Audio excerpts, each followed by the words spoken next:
U.S. President Donald Trump spoke by phone on Friday with British Prime Minister Theresa May. The two leaders condemned Iran's rocket attacks on Israel from Syria, the White House said in a statement. Both leaders condemned the Iranian regime's provocative rocket attacks from Syria against Israeli citizens, the statement said. The leaders discussed how best to address Iran's destabilizing behavior, it added.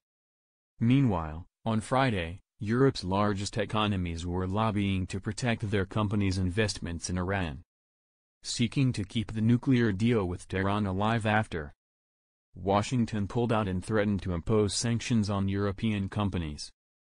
Germany and France have significant trade links with Iran and remain committed to the nuclear agreement, as does Britain. And the three countries' foreign ministers plan to meet on Tuesday to discuss it.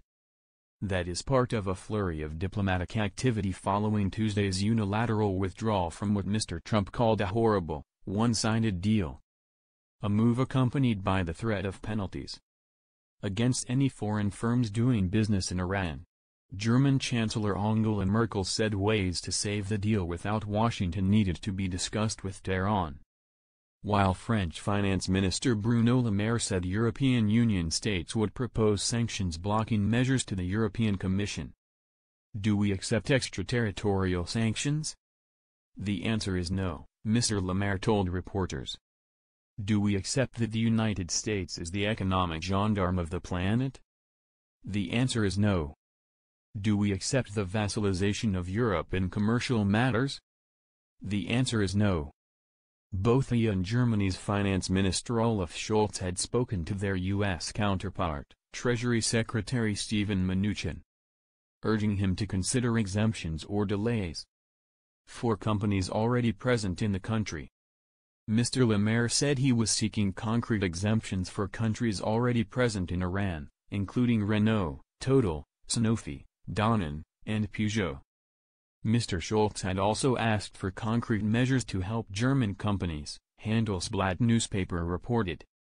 The 2015 agreement between major powers and Iran set limits on its nuclear activities in exchange for the lifting of sanctions. Europeans fear a collapse of the deal could intensify conflicts in the Middle East. Germany, France and Britain want talks to be held in a broader format to include Iran's ballistic missile program and its regional military activities, including in Syria and Yemen. The extent to which we can keep this deal alive is something we need to discuss with Iran, said Ms. Merkel, who earlier spoke with Russian President Vladimir Putin on the issue. Divisions in Iran over how it should respond to the U.S. pullout were illustrated as senior cleric Ayatollah Ahmad Khatami told worshippers at Tehran University on Friday that European countries could not be trusted. President Hassan Rouhani had said on Tuesday that Tehran would remain in the deal, provided the benefits stayed in force with its remaining signatories. Iran's foreign minister will travel to Moscow on May 14 and meet his Russian counterpart, Russia's RIA news agency said. Citing a Russian foreign ministry official. Damage limitation apostrophe. Iran said it had asked Europe's Airbus to announce whether it would go ahead with a plane deal with Tehran following the U.S. pullout. That appears unlikely after Mr. Mnuchin said on Tuesday that licenses for the plane maker and rival Boeing to sell passenger jets to Iran would be revoked. Mr. Le Maire said Paris would seek to strengthen Europe's ability to block sanctions and provide investment financing to companies. He called for the creation of a body to monitor the implementation of EU sanctions rules. Some fear Europe's room to maneuver is limited. The Europeans are in the weaker position because they are not united, said Peter Bayer, Germany's Commissioner for Transatlantic Relations. Mr. Trump's strength was that he did not need unity, Mr. Bayer added. French exports to Iran doubled to €1.5 billion, $2.3 billion, last year, driven by sales of aircraft and automobile parts, according to customs data. Exports of German goods to Iran rose by around €400 million, $611 million, to €3 billion, $4.6 billion. Around 120 German firms have operations with their own staff in Iran, including Siemens, and some 10,000 German companies trade with Iran. We are ready to talk to all the companies concerned about what we can do to minimize the negative consequences, German Economic Affairs Minister Peter Altmaier told Deutschlandfunk Radio.